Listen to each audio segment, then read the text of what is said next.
안녕하세요. 당신이 구하던 조직 개발까지 29cm 소속의 백엔드 개발자로 일하고 있는 김진실이라고 합니다. 혹시 저희 29cm가 뭐 하는 회사인지 아시는 분 있으신가요? 네, 맞아요. 쇼핑몰이에요. 저희 커머스 회사이고요. 저희 지금 이제 계속 성장을 하고 있는 회사입니다. 그래서 제가 저희 회사를 잠깐 소개를 해드릴게요. 저희는 5년째 가파르게 성장을 하고 있는 그런 회사입니다. 근데 저희 지금 회사가 그러면 신생 스타트업이냐? 아니에요. 저희 12년째 꾸준히 성장하고 있는 회사고요. 저희는 이제 무리한 투자 기반이 아니라 매출 기반으로 질적 양적 성장을 기반으로 하는 안정적인 기업입니다. 저희 지금 성장에 대한 지표가 작년에 보시면 6천억을 돌파했어요. 그리고 여성 구매 고객 수가 70%가 넘었습니다. 그리고 재구매율이 50%가 넘었습니다. 혹시 여기 여성분들도 계시니까 여성 커머스 아시는 거 있으신가요? 예를 들어 지그재그? W 컨셉? 네? 티니 브랜디, 그쵸. 막 엄청 많죠. 근데 그런 많은 여성 브랜드 커머스 사이에서 경쟁률을 뚫고 여성 구매 고객 수가 70%나 상장을 했습니다. 작년만 그렇습니다. 그리고 5년 동안 계속 이런 지표로 꾸준히 성장을 하고 있었습니다. 그래서 제가 오늘 저희 29cm가 어떻게 해서 이렇게 계속 꾸준한 성장을 이루었는가에 대해서 여러분들한테 소개해드리고 싶어서 저희 29cm가 일하는 방식에 대해서 소개를 해드리려고 이 자리에 왔습니다. 제가 준비한 목차는 29cm 처음 일하기, 29cm 개발자들의 의사결정하는 법, 그 다음에 29cm 개발자들이 실패를 마주하는 법, 그리고 29cm의 개발 문화에 대해서 설명을 드릴 거예요. 첫 번째, 29cm처럼 일하는 방법을 익히려면 결국 29cm가 일하는 7가지의 방식을 설명을 드려야 할 것 같아요. 이건 저희가 일하는 7가지의 방식이고 이 가치를 지키면서 저희가 계속 일을 하고 있기 때문에 저희가 이렇게 질적 성장을 이루고 있다고 보시면 될 것 같습니다. 그래서 7가지의 가치는 고객 집중, 깊이 있는 분석, 빠른 실행, 소신 있는 주장, 실험 정신, 신뢰 있는 협업, 집요하게 달성, 이렇게 7가지인데요. 장표를 하나씩 넘기면서 볼게요. 고객 집중이 뭐냐면 저희는 항상 무엇보다도 고객을 가장 우선으로 생각합니다. 이게 어떤 의미냐면 기술적 가치, 당연히 개발자로서 기술적 가치도 중요하지만 고객의 경험이 더 나아질 것인지를 초점을 두고 개발을 진행하고 서비스를 플래닝합니다. 그래서 필요하다면 고객의 의견을 직접 듣고 피드백을 구한 다음에 고객이 더 나은 경험을 할 수 있도록 항상 결정을 하는 거죠. 그 다음에 두 번째는 깊이 있는 분석입니다. 저희는 문제를 분석할 때 그냥 단순히 직관적으로 이거 문제야? 라고 생각하지 않습니다. 데이터를 갖고 가설을 검증하거나 큰 문제가 있으면 작은 문제로 쪼개서 나눠서 보면서 그것을 해결하는 방식으로 접근을 합니다. 그래서 직관과 데이터가 모두 있을 때 더 안정적이고 좋은 경험에 대한 결론을 낼 수 있기 때문에 두 가지 모두를 확보하려고 노력합니다. 그리고 빠른 실행입니다. 빠른 실행은 저희가 목표를 생겼다면 이거를 해결해야 돼. 그리고 우리가 이게 문제야 라고 정의가 됐다면 그거를 빠르게 실행을 하는 거예요. 요즘 린 스타트업이라는 말이 또 많잖아요. 저희는 빠르게 실행하고 만약에 이게 실패를 했더라도 그걸 두려워하지 않습니다. 왜냐하면 실패한 가치든 성공한 가치든 그 안에서 배울 점이 있기 때문입니다. 그래서 저희는 목표를 정했다면 마의 2부 속도로 빠르게 실행을 하는 그런 기업입니다. 그리고 저희가 중요하게 생각하는 가치 중에는 소신 있는 주장이라는 가치가 있어요. 이게 뭐냐면 사람이 10명이 모이면 10명의 의견, 그리고 29명이 모이면 29명의 의견이 나오겠죠. 사실 29개의 의견 이상이 나오기도 해요. 근데 이때 내 의견을 내는 것을 주저하지 않고 만약 이 의견에 반대가 있거나 동의를 한다거나 하면 그 의견에 대한 소신 있는 주장을 합니다. 대신 저희가 이런 소신 있는 주장을 할 때 우리는 저 사람이 싫어서 저걸 반대하는 게 아니라 우리는 저 의견을 납득할 수 없기 때문에 이 반대 의견을 제시하는 거야.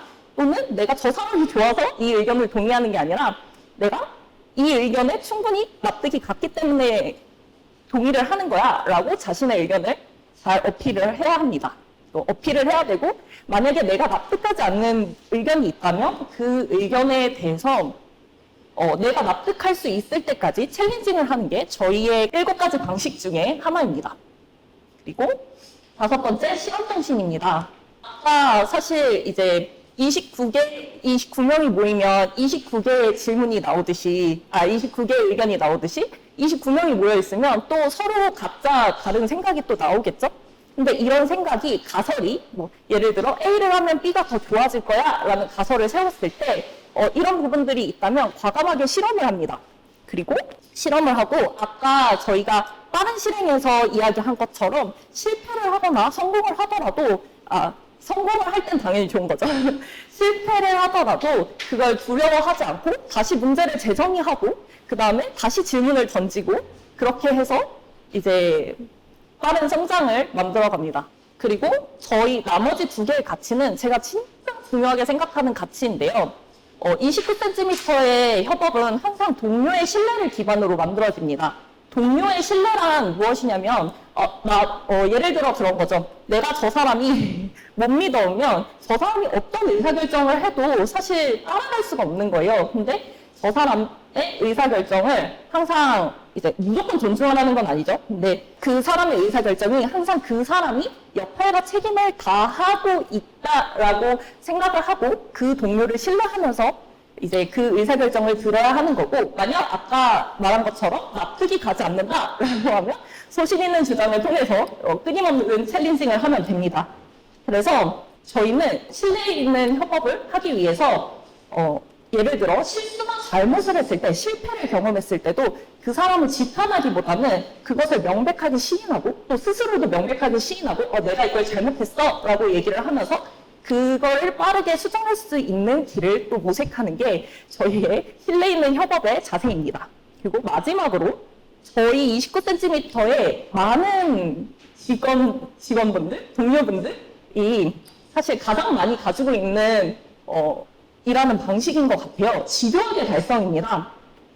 집요하게 달성은 뭐냐면 저희가 이제 그 문제를 풀기 위해서 어려움이 닥쳤을 때도 사실은 이 문제가 어려워, 포기하고 싶어 했을 때도 절대 그걸 포기하지 않고 어떻게든 해결하기.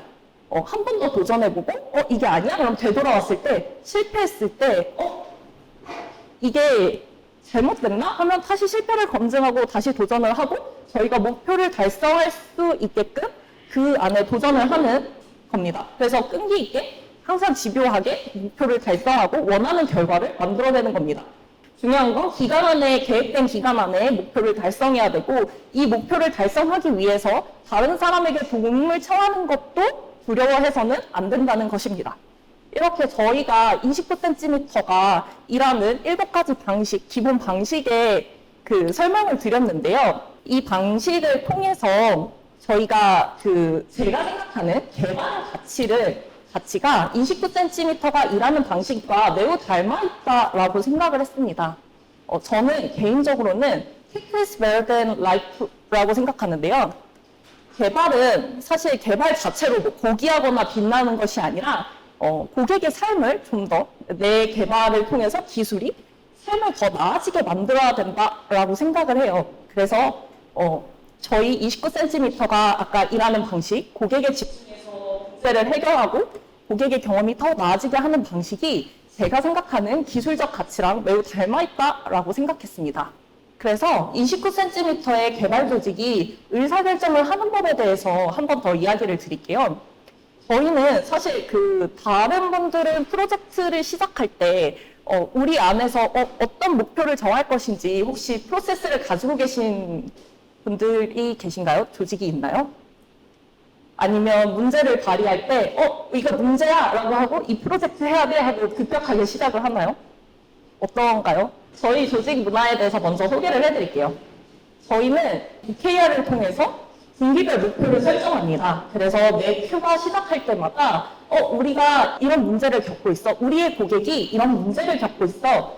라고 그 문제가 정의가 되면 아까 저희는 내부 조직에 PO라는 조직이 있거든요. 그래서 PO가 매 분기별로 고객의 더 나은 선택을 위한 목표를 선정하고요. 그 다음에 메이커, 여기서 메이커란 디자이너일 수도 있고 저희 개발자일 수도 있고 이제 QA팀일 수도 있고 메이커들이 이 해당 목표를 달성할 수 있도록 그 설계를 진행합니다.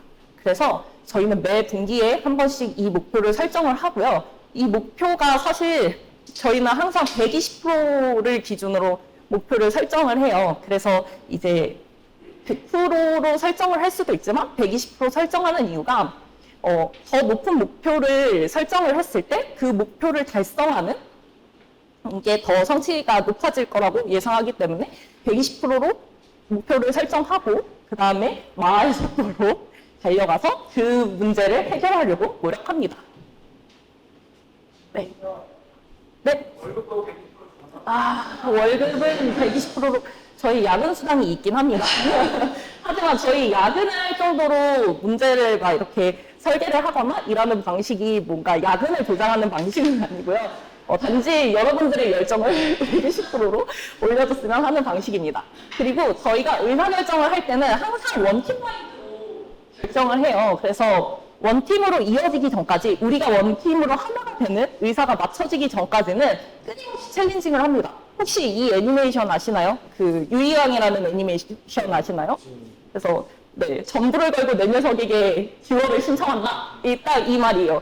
저희가 물론 이제 가진 월급을 내놓거나 가진 명예와 자산을 내놓지는 않지만 이제 저희의 그 의사가 납득이 될 때까지 서로가 챌린징을 하는데 그 과정에서 저희가 원팀이라는 유대를 만들게 되는 겁니다. 그리고 원팀으로 만들어진 유대 그리고 의사결정은 저희가 그 의사결정을 무시하는 게 아니라 내가 의사결정 졌으니까 난 저 의견에 참여하지 않겠어 이게 아니라 내가 저 의사결정에 충분히 납득을 했으니 나도 저 의사결정에 지지를 하겠어 라고 하고서 그 의사결정에 충분한 지지를 하는 겁니다. 그래서 저희는 결정된 의견은 항상 원팀의 마인드로 지지합니다. 그래서 아까 나왔던 문구인데 29명이 모이면 29개의 의견이 나온다. 그리고 우리는 더 나은 결정을 위해 원팀으로 가는 챌린징을 합니다. 네. 그래서 29cm는 그러면 실패를 안 하느냐? 아니죠. 29cm도 당연히 프로젝트를 진행하면서 실패를 경험합니다. 그러면 우리 조직은 어떻게 실패를 경험했을 때 그걸 극복하지? 근데 너무 뻔한 이야기일 수도 있어요. 일단 저희는 조직이 실패를 경험하더라도 그 개인의 구성원에게 너 왜 실패했니? 라고 질타를 하지 않습니다. 대신에 어떻게 해결할 것인지 저 개인이 진행한 프로젝트가 실패가 됐는데 왜 실패를 했지? 어떻게 다시 이걸 만들어야 되지? 어떻게 해결해야 되지? 라는 생각을 먼저 합니다.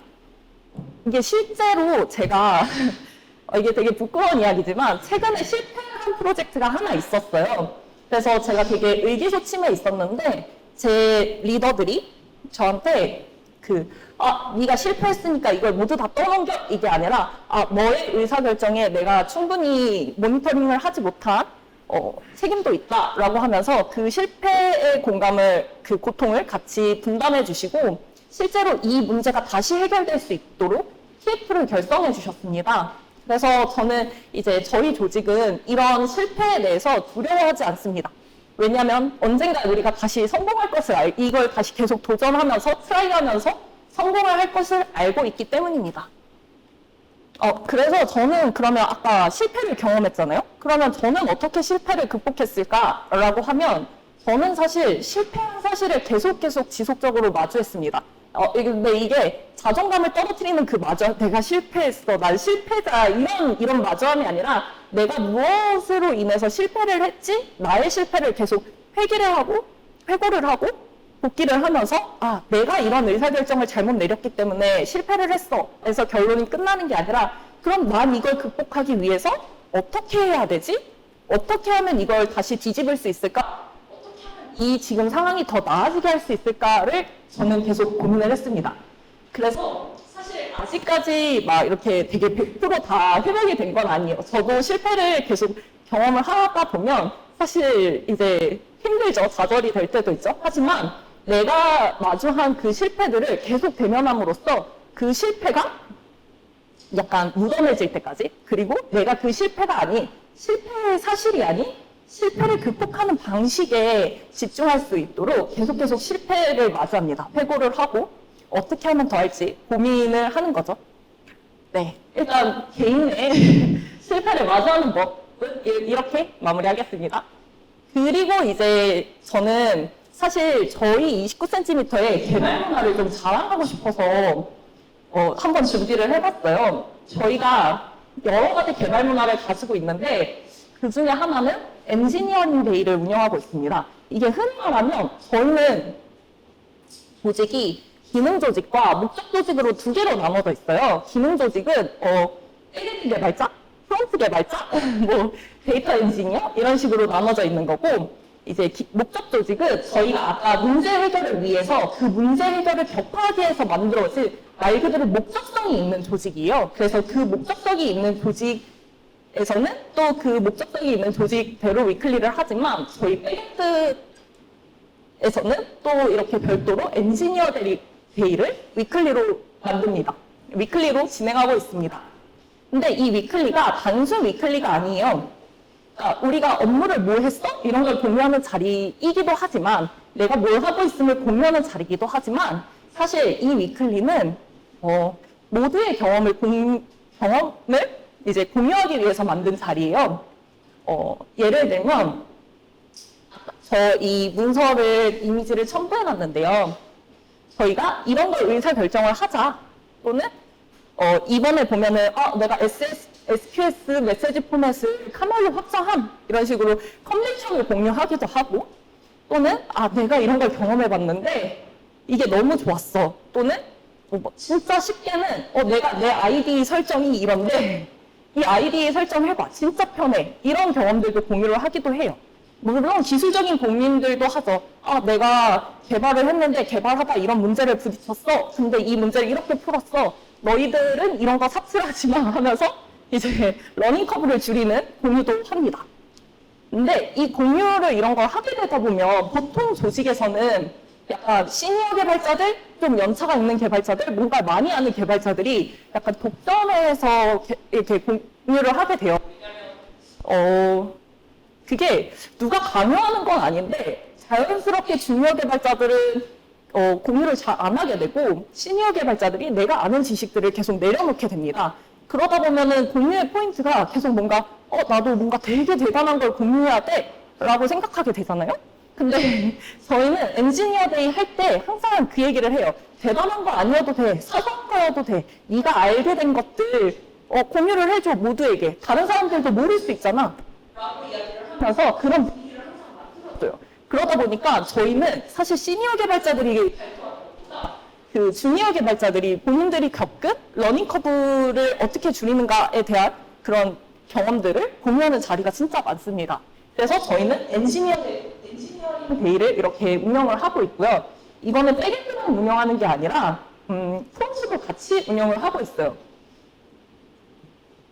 그래서 그 다음에 두 번째가 저희는 의사결정 문서라는 거를 도입을 했어요. 그래서 이걸 통해서 히스토리를 관리하고 있습니다. 혹시 의사결정 문서에 대해서 아시는 분 있나요? 제가 너무 자주 질문을 드리는 걸까요? 의사결정 문서가 뭐냐면 우리가 이 서비스에 이러한 부분을 도입을 했다를 결정하는 문서입니다. 결정 히스토리를 남기는 거예요. 그래서 이걸 남기게 된 이유는 여러 가지가 있어요. 저희가 아까 목적 조직으로 서비스가 이루어졌다고 했잖아요. 그러니까 목적 조직으로 팀이 구성되어 있다고 했잖아요. 근데 그 목적 조직이 예를 들어서 내가 개발자인데, 내가 백엔드 개발자인데 나는 A 스쿼드보다 B 스쿼드로 가서 저 문제를 해결하고 싶어 라고 했을 때 이 서비스를 알고 있는 사람이 저 조직으로 가버리면 히스토리가 같이 옮겨가는 거예요. 그 사람의 머릿속에 있는 히스토리가. 그래서 이것들을 문서화해서 남겨놓는 거예요. 어느 개발자가 들어오고 어느 개발자가 나가더라도 우리가 이 문서를 통해서 이 서비스가 변화한 히스토리를 자연스럽게 알고 온보딩할 수 있는 최소한의 장치를 만드는 겁니다. 신규 개발자가 들어오더라도 당신 배송 경험 개발로 가되 했을 때 이 서비스 의사결정 문서를 읽고 배송 경험의 서비스는 이런 식으로 뭐 변천했구나 라는 것들을 읽을 수 있고 그 다음에 이제 히스토리별로 그래서 이렇게 결정을 했구나를 알게 되는 거겠죠. 그러다 보면은 사실 온보딩이라는 그 사람에게 커플링이 되는 서비스가 사람에게 기속되는 그런 상황을 조금 방지할 수 있다라고 하면 될 것 같습니다. 그래서 저희는 항상 서비스의 개발 히스토리를 의사결정 문서를 통해서 남기고 있습니다. 그리고 많은 분들이 사실은 이 조직의 많은 분들이 기술 블로그에 되게 관심이 많으실 것 같아요. 29cm는 사실 제가 들어오기 이전에도 기술 블로그를 꽤 잘 운영하고 있는 조직 중에 하나였습니다. 근데 지금은 훨씬 더 기술 블로그를 활성화시키기 위해서 엄청 노력을 가하는 조직이기도 해요. 어떻게 하냐면 내부에서 사실 되게 작은 거, 사소한 거 하나하나도 아까 사실 엔지니어 데이랑 비슷해요. 작은 거 사소한 하나부터 내가 프로젝트를 경험해서 개발한 것까지 막 이렇게 이제 이야기할 수 있는 것들, 해보고 싶은 것들에 대해서 말하고 싶은 것들, 우리 서비스에서 말하고 싶은 것들에 대해서 블로그를 쓰는 거를 굉장히 많이 권장을 합니다. 체험한 것들. 그래서 저희는 실제로 기술 블로그를 통해서 우리가 어떤 서비스를 운영하고 있고 어떻게 구성이 되어 있으며 어떤 기술에 관심이 있는지를 약간 기술 블로그를 통해서 그 외부 개발자들에게 어필을 하고 있어요. 네. 그리고 단지 사실 백엔드뿐만 아니라, 백엔드의 기술 블로그뿐만 아니라, 프론트뿐만 아니라 컬처 블로그도 같이 운영을 하고 있어서 우리 조직이 이렇게 일하고 있어요에 대한 글들도 계속 주기적으로 게시를 하고 있습니다. 물론 이건 강요에 의해서 하는 건 아니에요. 다들 본인들이 하고 있었던 것들을 나름 복귀하는 의미도 있고 내가 이런 서비스를 개발했는데 이런 문제점을 해결했어에 대한 것들을 기술 블로그를 쓰면서 한 번 더 정리하는 시간을 갖게 되는 것도 있습니다. 네. 그리고 저희는 내부 스터디를 운영하고 있어요. 이거 되게 뻔한 얘기 아니에요? 이거 내부 스터디 운영하는 조직은 되게 많을 것 같아요. 근데 저희는 내부 스터디를 운영할 때 신기하게도 되게 누가 한 사람에 의해서 우리 이거 하자 약간 이런 느낌이 아니고 각자 하고 싶은 주제가 있으면 우리 나 이거 공부하고 싶은데? 나 이 책 읽고 싶은데? 독서 스터디도 되게 많아요. 나 이 책 읽고 싶은데? 나 이거 공부하고 싶은데? 같이 할 사람? 이렇게 해요. 이게 뭐냐면 사실 혼자 공부를 하고 혼자 책을 읽으려고 하면 굉장히 약간 뭐랄까 의지력이 빈약해질 때가 있죠. 왜냐하면 내 지금 스터디보다 개인의 스터디보다 업무가 더 중요한 경우도 있고 그래서 항상 우선순위가 밀리게 되고 그러면 하려고 했던 뭐 책을 읽기라든지 뭐 카프카 공부라든지 이런 것들이 뒤로 우선순위가 밀리게 되는 거죠. 근데 저희는 내부 스터디를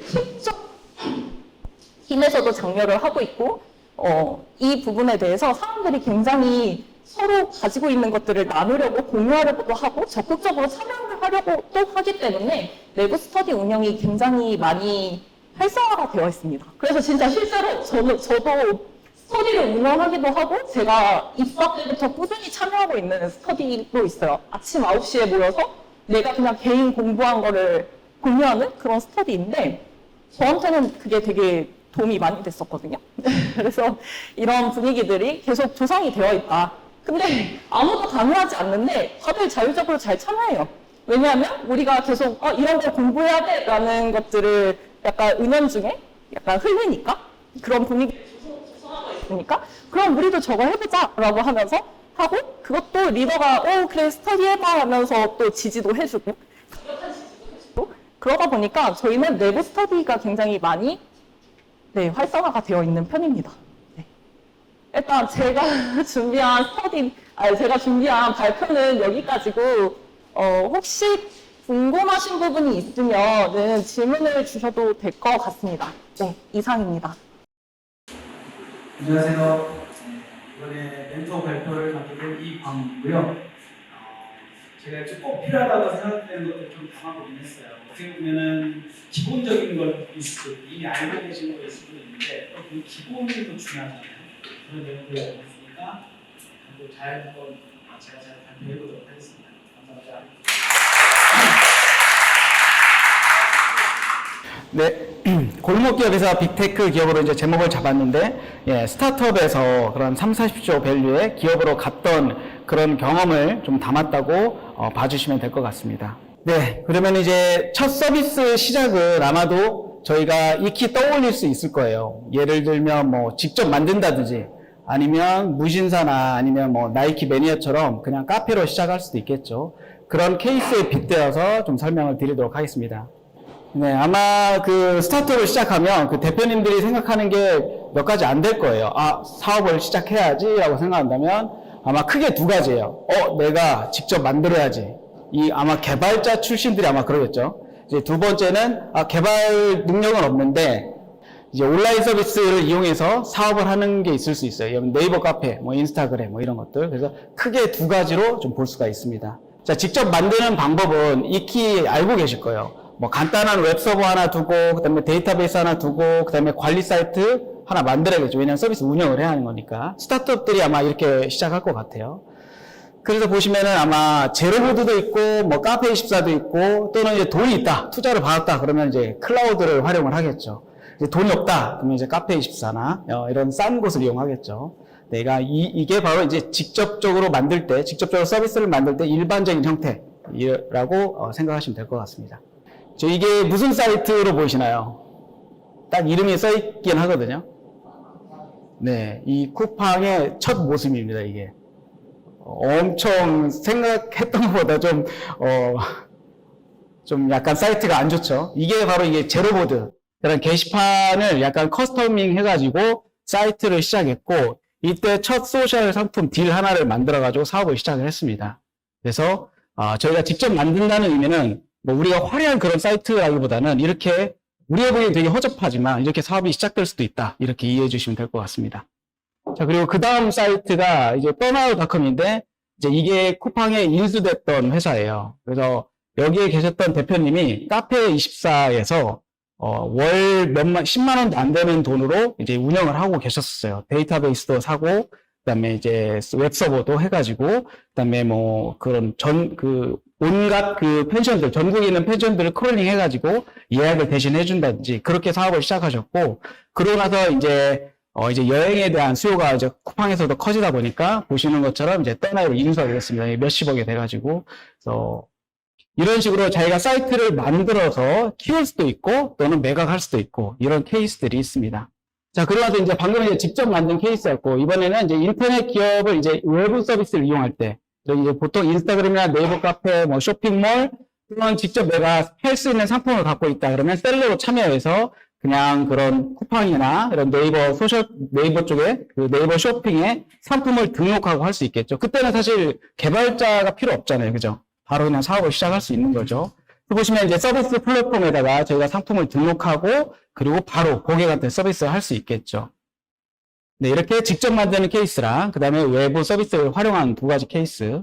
지금 이게 보시면은 네이버 카페에 그 나이키 매니아라는 사이트가 있는데 이제 이 사이트가 이제 커져가지고 이제 인수가 된 사례입니다. 그러니까 직접 만들지 않고도 이렇게 외부 인터넷 서비스를, 인터넷 사이트에 그런 서비스를 이용하고도 저희가 사업을 키울 수 있다. 이런 사례를 좀 보여드리려고 하고 있습니다. 자, 그럼 이제 두 가지 고민을 하겠죠. 직접 만드는 거냐, 아니면 이렇게 인터넷 서비스에 등록을 해서 사업을 시작할 거냐. 근데 이번 발표에서는 저희가 그 작은 골목기업에서 빅테크로 가는 거니까 직접 만드는 케이스로 좀 설명을 드리도록 하겠습니다. 자, 직접 만드는 케이스에 이제 설명을 드릴 건데요. 직접 만들 때 여러분도 지금 직접 만들고 계시죠? 예, 필요한 것들이 뭐가 있을까요? 보시면은 일단 기획을 해야 하잖아요. 서비스 기획. PO라든지 기획자를 채용해야 할 것 같고, 그 다음에 그 사람들이 기획을 하겠죠. 예, 기획을 할 거고, 그 다음에 디자이너도 필요해요. 생각해보면. 뭐 디자이너 외주를 줄 수도 있겠지만, 뭐 디자이너 채용도 할 수 있겠죠. 돈이 있다면. 이제 디자이너 채용해서 이제 디자인을 할 거고, 자, 디자인까지 다 됐으면 이제 또 고민하겠죠. 자, 외주를 줘서 개발을 할 거냐. 근데 저희 서비스니까 대부분 이제 개발자를 채용을 하겠죠. 근데 여러분들은 이제 채용을 하겠죠. 그래서 개발을 막 합니다. 그러다 이제 개발자들은 또 고민을 하는 거죠. 개발 환경도 세팅해야 하고, 플랫폼도 세팅해야 하고, 인프라도 세팅해야 하고, 개발 문화도 준비를 해야 하고. 아마 저희 그 인터뷰 볼 때 이런 개발 문화에 대해서 되게 많이 질문을 하셨던 걸로 기억하고 있어요. 왜냐면 이제 소규모다 보니까 우리가 가는 방향이 맞는지 그런 질문도 많이 해주셨던 것 같아요. 주니어들이 많다든지 그러면 시니어가 없으니까 도대체 우리는 어디로 가야 하지? 가는 게 맞나? 뭐 이런 질문들을 해주셨던 것 같아요. 자, 그러면 이제 서비스를 만들었어요. 어떻게? 그러면 이제 발생하는 것들이 보면 결국은 서비스가 런칭되면 고객 관리 해야 하고, 그 다음에 이제 불편과 불만들이 계속 쏟아져 들어올 거예요. 그럼 개발자들 그걸 처리하기 바쁘겠죠. 그리고 이제 서비스 데이터 관리도 해야 하고, 그 다음에 제품도 계속 유지 보수를 해야 하고, 그리고 UX도 신경을 써야겠죠. 자, 한마디로 서비스를 직접 만들기 시작하면 확장을 고민하기도 전에 이런 것들이 이제 많이 발생하고, 이제 저희들이 다 처리를 해야겠죠. 자, 그렇다면 이제 어느 순간, 이제 한계를 느끼는 거예요. 힘들다. 우리 사이트가 막 죽기 시작한다. 뭐 이런 고민들이 있겠죠. 그래서 이제 고객 트래픽이 늘어가면서 이제 서비스가 갑자기 죽기 시작하고, 그죠? 보통은 서버 한 대로 시작하실 거니까, 돈이 없다면. 그리고 이제 서비스도 관리하는데 어렵고, 그 다음에 이제 데이터들이 막 들어올 거예요. 로깅이나 또는 데이터베이스 하나를 막 적재하고 있으니까. 그렇다 보면 거기에 대해서 또 문제가 터질 거고, 그리고 이제 데이터 보안. 보안이죠. 보안 담당자가 없겠죠. 보통 엔지니어들이 할 거고, 그러면 아마 제 예상에 로컬 자신의 PC에서 데이터베이스에 직접 붙어서 뭔가 막 수정하실 거죠. 아직은 겁이 없으니까 그럴 수 있어요. 근데 날려먹으면 이제, 그러면 안 되는구나, 라고 생각할 수 있죠. 날려먹으면 큰일 납니다. 아무튼 그래서 로컬이라든지 뭐 이런 것들을 이렇게 위험한 것들을 막아줄 수 있는 보안 체계도 없겠죠. 아무튼 그렇습니다. 자, 그러면 이제, 이제 힘들어. 더 이상 힘들어서 못 살겠어. 그러면 이제 개편하자는 내용이 나오겠죠. 그래서, 자, 그러면 이제 시스템 구조를 이제 고민하게 됩니다. 우리는 그냥 하나네, 사이트가. 그러면은 뭐 서버도 안 되고, 데이터베이스 안 되고, 그런데 뭐 고객들은 많아지고, 그럼 어떻게 하지? 그럼 이제 드릴 건 있어서 이제, 우리는 모노로틱, 세미 마이크로, 뭐 마이크로 서비스를 고민합니다. 그래서 요즘 MSA가 트렌드라고 막 쪼개려고 생각하죠. 쪼개면 어떻게 될 것 같아요? 힘들어집니다. 더 힘들어집니다. 네. 사람이 많지 않고 그러면 더 힘들어지고, 아무튼 그런 고민들을 하겠죠. 그래서 중요한 건 뭐냐면, 시스템 구조를 이렇게 선택할 때는 고려할 점들이 있다는 거죠. 그냥 어떤 트렌드에 맞춰서 따라간다기보다는 현재 우리 상황에 맞게, 현재 개발 환경이라든지 우리의 성숙도, 막 예를 들어 주니어 개발자만 있다고 저렇게 마이크로로 쪼개기 시작하면 더 힘들어지는 상황이 생긴 거고, 그걸 쪼개던 시니어가 퇴사해버리면 어떻게 되죠? 더 힘들어지죠. 그래서 막 욕을 하겠죠. 아무튼 그래서 이제 예산과 비용도 생각을 해야 하는 거고, 왜냐면 쪼개면 어떻게 돼요? 서버도 늘어나고 데이터베이스도 늘어나고 비용이 계속 증가하겠죠. 스타트업은 돈이 없는데, 그죠? 요즘 아마 힘드신 걸 느끼실 거예요, 스타트업들은. 비용 문제로. 그리고 이제 안정성이라든지 이제 보안성도 이제 고민하실 거고. 그래서 중요한 거는 이제 말하고 싶은 것은 이제 정답은 없고, 이제 내 상황, 내 회사의 상황 또는 서비스 규모에 따라서 선택할 수 있다. 나쁜 건 아니다. 뭐, 모노로틱을 선택할 수도 있는 거예요. 저희 사이트 트래픽이 작다면. 근데 이제 많아진다면 이제 그때야 이제 MSA를 고려하고, 그것도 한꺼번에 찍는 게 아니라 하나씩 뭐 정산을 하나 뗀다든지 주문을 뗀다든지 이런 식으로 하나씩 떼가면 되겠죠. 그래서 이제 제가 말하고 싶은 거는, 그렇게 어떤 트래픽이나 이런 시스템들을 좀 바꾸고 싶을 때 꼭 자신들의 팀에게 해야 하는 게, 이걸 왜 하는지에 대한 질문을 꼭 해야 한다고 생각해요. 예를 들면 내가 왜 그 언어를 선택한 건지, 그죠? 내가 왜 이 아키텍처를 선택하는지, 그리고 이 시스템이 정말 필요한지, 그리고 이런 플랫폼이 왜 필요한지, 그리고 예를 들면 언어 바꿀 때도 이 언어를 바꾸는 이유가 있을 거잖아요. 그죠? 뭐가 더 나아진다든지 이런 게 있어야 한다는 거죠. 그리고 개발자들 다 뽑고 싶어요. 그러면 뽑는 이유가 있어야 돼요. 왜 뽑는 건지, 그걸 통해서 우리가 얻을 수 있는, 우리 스타트업인데 그 스타트업에서 개발자 더 청해서 뭘 하고 싶은 건지, 이런 것들을 좀 고민을 해야 합니다. 그래서 항상 저희들이 말할 때는 왜라는 질문을 꼭 해라. 그래서 한창 그 기업에서 그런 또 트렌드가 있어요. 3Whys라고 3번 물어봐라. 막 그런 것들도 있고, 그런 트렌드에 맞춰서 웃으시는 거 보니까 물어보셨나 보네요. 한 3번. 그래서 중요한 거는 이제 저도 항상 마지막으로 생각해요. 마지막으로 정말 막 아키텍처 설계하고 뭐 구조 잡고 디자인하고 하다가 결국 제 스스로한테 물어봐요. 네가 네 돈으로 사업을 한다고 생각하면, 시스템을 만든다면 정말 저렇게 할 거야? 남의 돈이 아니고. 이걸 항상 마지막 순간에는 한번 물어보시면 그나마 좋은 설계 또는 좋은 아키텍처를 선택하는 데 도움이 되지 않을까 생각해서 좀 도발적이지만 이걸 넣어봤습니다. 이게 제가 한 건 아니고 그 유명한 켄트백이라는 분이 했던 걸 이게 넣어봤습니다.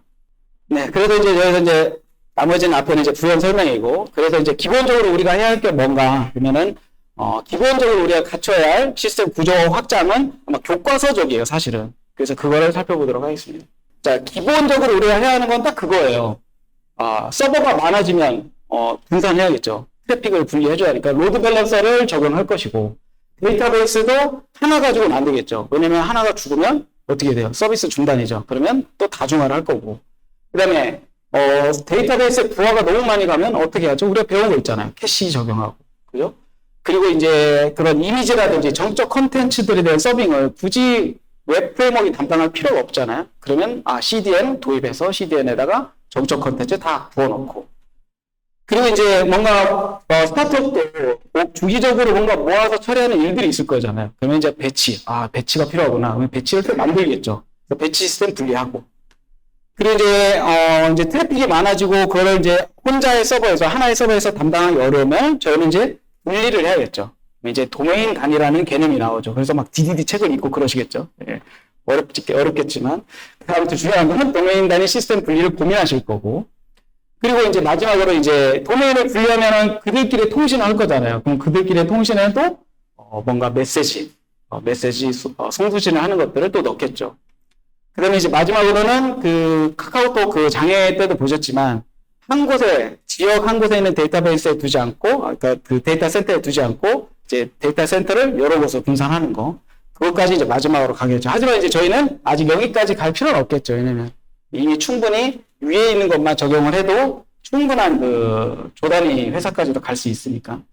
자, 이제, 고객 트래픽이 늘었어요. 그럼 이제 고민하게 돼요. 두 가지죠. 하나는, 자, 이 CPU나 메모리를 늘릴 것이냐, 좀 더 업그레이드 할 것이냐, 아니면 수평적으로, 장비들을 더 수평적으로 늘릴 것이냐, 이 두 가지 고민을 하게 돼요.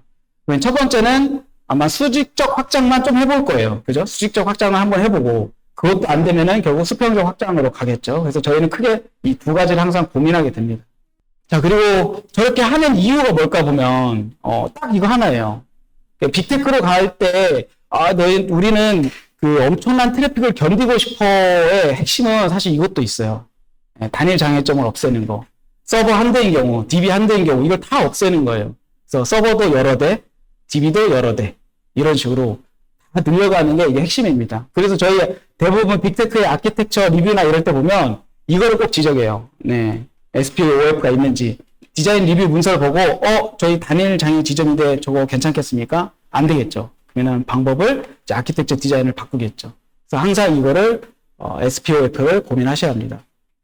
자, 그러면, 방금 전에는 웹서버랑 DB서버랑 한 대씩 있었는데, 이제 그 싱글 포인트 페일리어를 없애기 위해서 어떻게 했냐면, 이제 늘렸습니다. 보시면 웹서버 A랑 웹서버 B랑 늘렸고, DB는 아직 한 대고, 그죠? 그러면 앞에 지금 서버가 늘어났으니까 결국 트래픽 분산을 해줘야 하니까 이제 앞에 로드 밸런서를 두겠죠. 이게 기본적으로 이제 가는 거고. 그 다음 보면, 자, 이렇게 했더니 어디로 부하가 가냐? DB로 부하가 가죠. 예, DB로 부하가 가면 바로 이제 장애가 나겠죠. 근데 대부분의 제가 겪었던 장애는 DB에 인덱스만 잘 걸어도 웬만하면 잘 됩니다. 근데 대부분 엔지니어들이 같이 개발하다 보니까 어느 순간 배포 나가고 뭔가 느려지고 보면 인덱스가 안 걸려 있어요. 이것만 잘해도 웬만한 장애는 막을 수 있습니다. 그래서 웹서버 A랑 웹서버 B가 이제 로드 밸런서로 분산이 됐으면 트래픽은 이제 분산이 되는데 결국 부하가 데이터베이스한테 갈 거니까 그거를 또 분산해 주는 게 좋겠죠. 그래서 결국은 데이터베이스를 마스터하고 슬레이브로 둘 거고 그거는 마스터에서는 라이트만 할 거고 리드는 읽기만 하고 이렇게 해서 분리를 해줍니다. 아시다시피 대부분의 트래픽은 리드가 많아요. 리드가. 그러다 보니까 라이트는 대부분 한 대 정도 있지만은 리드는 이제 여러 대로 늘려서 읽기를 부하를 분산을 해줍니다. 여기까지만 해도 웬만한 트래픽은 다 견디겠죠. 왜냐면 웹서버도 분리했고 그 다음에 DB도 분리했고. 자, 그러고 났더니 DB가 이제 무거운 작업들이 있을 수 있어요. DB가 처리하기에는. 근데 이제 제가 경험했던 회사들은 DB에 프로시저 같은 걸 안 만들었어요. DB에 프로시저로 막 로직 짜고 있잖아요. 그런 것들을 전혀 두지 않았어요. 네. 그래서 대부분의 로직은 다 웹서버 단에 있었어요. 웹서버 단에서. 그래야 저 DB 쪽을 스케일 아웃을 할 수 있으니까, 쭉 펼칠 수가 있으니까.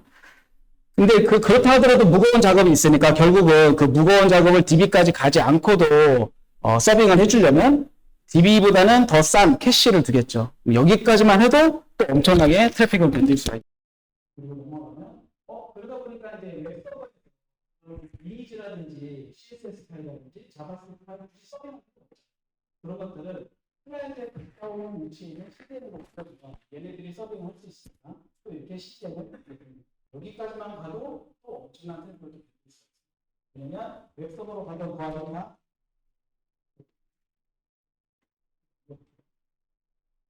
여기까지는 다 이제 저희들이 기본적으로 해야 합니다. 작은 기업에서 차근차근 하나씩 해가는. 자, 그러고 나서 봤더니 뭐가 있냐면 회사 일을 하시다 보시면 주기적으로 매일 또는 매주 매달 주기적으로 뭔가 돌아야 될 필요가 있어요. 그런 것들을 아마 웹서버 대표님들도 웹서버 주기적으로 스케줄로 걸어가요. 일반적으로는 이렇게 같이 주기적으로 모아서 찾는 것들은 이렇게 분리하시는 걸 추천드립니다. 왜냐면 각자 역할이 다르기 때문에. 웹서버는 말 그대로 고객이 요청하거나 그 요청을 빨리 응답하는 게 배치 역할을 모아서 처리하는 게 돼야 됩니다. 그래서 저렇게 분리해 주시면 트래픽을 전달하고 어떤 트래픽을 견디고 고객을 또 대항으로 하나 아키텍처라고 보시면 될 것 같습니다. 가장 중요한 것도 그랬지만 절대 웹서버에 배치를 두자. 왜냐하면 배치는 오래 돌리고 걔네들이 커넥션을 오래 돌리고 리소스도 오래 돌리고 그러면 웹서버가 원래 해야 될 것을 못하죠. 그렇기 때문에 배치는 항상 이렇게 분리하시는 걸 추천드립니다.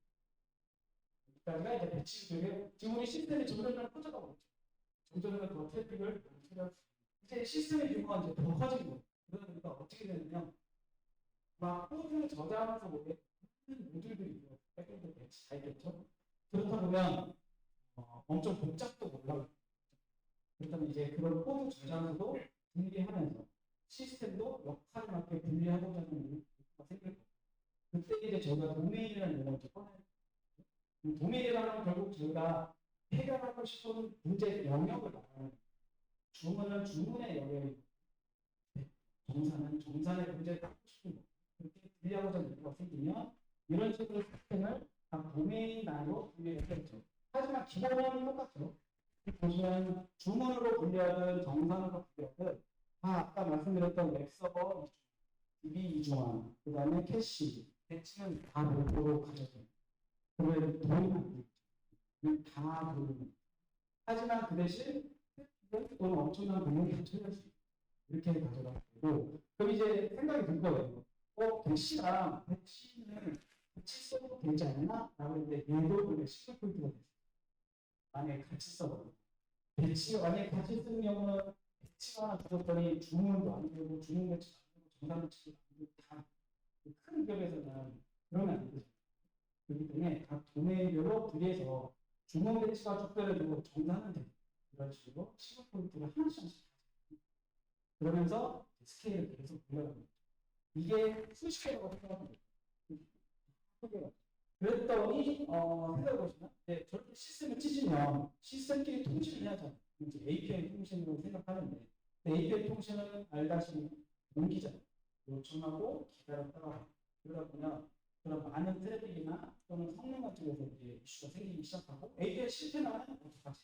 이런 얘기가 그러다 보면 이제 메시지라는 것들 그런 시스템들끼리 그리고 도메인끼리 어떤 이벤트가 발생했을 때 서로 그 이벤트를 주고받을 수 있는 것을 도입을 원하기 때문에 그래서 이때 습하고 이제 큐를 지어주는 큐도 마찬가지로 한 곳에서 같이 쓰면 큐가 쓰면 다 같이 또 장애를 받을 수 있으니까 큐를 원래 처음에는 같이 쓸 수도 있어요. 근데 어느 순간에는 분리하지 않는 얘기고 근데 이제 보통은 같이 쓰는 경우는 일단 일괄적으로 그래도 충분합니다. 또 그런 큐 같은 걸 쓰게 되면 그 자체가 잘 죽지 않다고 저렇기 때문에 여러 도메인이 같이 쓰기도 합니다. 메시지 같은 거. 이렇게 메시지가 했고 자 그러고 나서 이제 지금 이거는 확실히 이제 추수해놓은 거지만 이게 그 한 데이터 센터에 수십 개, 수백 개가 있다고 생각하시면 될 것 같아요. 그들끼리 또 통신을 하고 있겠고 그렇다면 이제 한 데이터베이스에 문제가 생기면 전 서비스가 중단이 되겠죠.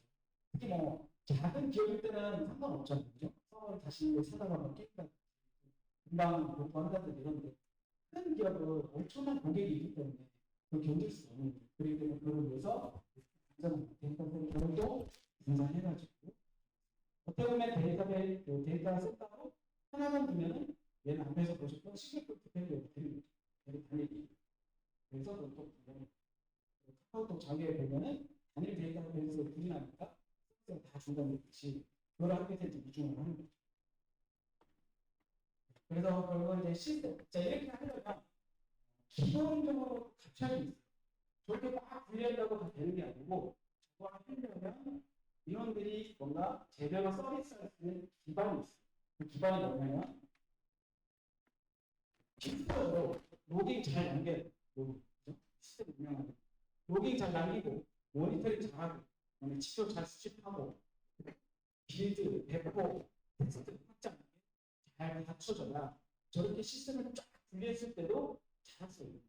근데 저게 없으면은 시스템 분리했을 때는 제대로 로깅도 안 남죠. 모니터링 안 해요. 죽었는지 살았는지. 그냥 시스템이 수십 개가 됐으면 누가 살았는지 누가 죽었는지 그래서 그걸 모니터링이 하고 그리고 그런 서비스들에서 발생하는 지표들도 어디론가 다 모아가지고 그리고 아마 스타트업이니까 배포 시스템에 내일 없을 거예요. 그렇다 보면 아마 빌드, 배포 이거 손으로 하실 수도 있어요. 근데 이게 굉장히 엔지니어를 처음에는 괜찮은데 고통스럽더라고요. 그리고 어떤 느낌이냐면 배포를 무섭게 배포할 때마다 내가 그 서버 들어가서 잘 올리고 그 서버 또 띄우고 그 서버 띄우면 기존 서버 죽여야 돼. 그러면 저 운영팀에서 서버 안 떠요. 같이 배포 중인데 웃으시는 거 보니까 아시는 건데요. 그래서 최소한으로 만약에 버전 관리 쓰고 계시잖아요.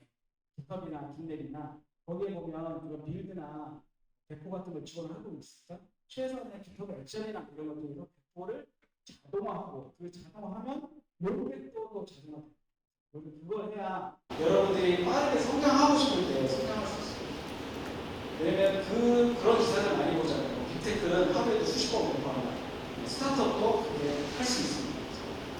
이미 그런 플랫폼들이 잘 제공됐으니까 손으로는 배포하지 않도록 하시고 그다음에 이제 로깅 모니터링 지도수 이것들 꼭 챙겨가지고 저희들이 잘 엔지니어들이 시스템 관리를 할 수 있도록 해야 합니다. 자, 그러면 지금까지 말했던 걸 다시 한번 정리해보면 일단은 웹 서버나 API 서버를 만드시겠죠. 이거를 다중화하는 이게 기본이고 그 다음에 이제 웹 서버와 API 서버는 저희가 스케일 아웃을 늘린다고 했잖아요. 근데 상태를 가지면 늘릴 수가 없어요. 그렇기 때문에 상태를 우리가 보통 무상태로 말하는데 상태를 갖지 않도록 한다. 그리고 데이터베이스도 지금 하나만 일단 쓰고 있겠지만 결국 시스템 트래픽이나 고객이 많아지면 이걸 다중화해야 합니다. 이게 이제 또 기본인 거고 그 다음에 뭔가 이제 주기적으로 서비스를 하다 보면 모아서 체결할 때가 있어요. 예를 들면 쿠폰 발급을 한다든지 또는 적립을 해준다든지 정산을 한다든지 이런 것들을 모아서 체결하기 때문에 배치를 도입해서 별도로 분리한다. 그리고 데이터 센터 가져가는 이건 나중에 하셔도 됩니다. 이거는 서비스가 엄청 커지고 돈 많이 투자받았을 때 하셔도 된다. 물을 더 많이 해도 됩니다. 하지만 이제 많이 고려해야 돼요. 왜냐면 배포도 분명히 이쪽 데이터 센터에 배포하고 저쪽 데이터 센터도 배포해야 하니까 신경 써야 될 게 많은 거죠. 천천히 하셔도 될 것 같고 이제 이것도 필수로 접점 콘텐츠 이미지라든지 자바스크립트 파일이라든지 CSS 이런 것들 HTML 파일들은 다 CDN으로 올려서 거기서 CDN 서비스 하도록 해준다. 이게 또 기본인 거고 그 다음에 이제 무거운 연산이나 이런 것도 반복적인 결과를 계속 데이터베이스한테 요청하면 데이터베이스를 부어가잖아요. 이런 것들은 캐싱을 고려해야 됩니다. 필수는 아닌 고려해야 된다. 정도로 생각하면 될 것 같습니다. 그 다음에 시스템이 이제 너무 커지고 많은 책임을 갖고 있다. 정산도 하고, 주문도 하고 있고, 지별도 하고 있고, 그다음에 쿠폰도 처리하고 있고, 이러면 안 된다는 거예요. 왜냐면 이제 그때부터 유지고서 힘들어지니까. 그때 도메인 단위로 시스템 분리하는 걸 고려한다. 그 대신 한꺼번에 분리하는 게 아니라 하나씩 이렇게 생각하시면 될 것 같고 그다음에 이제 그런 도메인 단위 시스템들이 분리되다 보면 이들끼리 또 대화하는 방법, 통신 방식이 또 필요해지니까 물론 API로 되지만 이제 API 말고도 메시지 플랫폼을 고려해서 그런 도메인 시스템들에서 발생하는 이벤트를 저희가 잘 처리할 수 있도록 하는 것 같습니다. 그리고 마찬가지로 이제 도메인 단위 시스템의 의존성을 줄인다는데 그러면 이 질문을 해요. 그 도메인을 어떻게 쪼개요라는 얘기가 나오죠. 물론 책을 보시면 되겠지만 책이 좀 난해하죠. 저는 어떻게 하냐면 그 도메인 이벤트라는 것들을 쭉 단어별로 적어가지고 그걸 이제 같은 단어가 나오는 것들을 모아둬요. 보통 이벤트 스토밍이라고 이제 그런 액티비티가 있는데 그 이벤트 스토밍을 통해서 이벤트들의 단어들을 다 모아가지고 그룹을 해보면 그 핵심 단어가 있어요. 주문에 관련된 것도 다 주문이라는 단어가 들어가고 배송에 관련된 것도 다 배송이라는 단어가 들어가요. 그러니까 얘네들이 뜻이에요. 이런 식으로 좀 쉽게 고민을 할 수가 있고 가장 핵심은 이거예요. 제가 공공기업에서 만약에 빅텐으로 가려면 이제 단일 장애 지점을 하나씩 다 없애가는 거예요. 아까 보셨지만 저 위에서 보시면 위에서부터 보시면 다 다중화돼요. 싱글 포인트를 없애는 거예요. 그래서 이 싱글 포인트를 없애는 게 결국은 저희가 이제 공공기업에서 빅테크로 갈 수 있는 또 실제 크게 확장할 수 있는 중요한 포인트다라고 생각하시면 될 것 같습니다. 네, 여기까지가 어떻게 보면 저희가 큰 기업을 가기 위해서 저희가 갖춰야 할 시스템 아키텍처에 대해서 설명을 드렸고요. 네, 그래서 여러분들한테 이게 좀 물론 이제 이미 알고 계시는 분들도 많겠지만 제가 중요하기 때문에 한 번 더 크게 묵직하게 말씀드렸다고 말씀드리고요.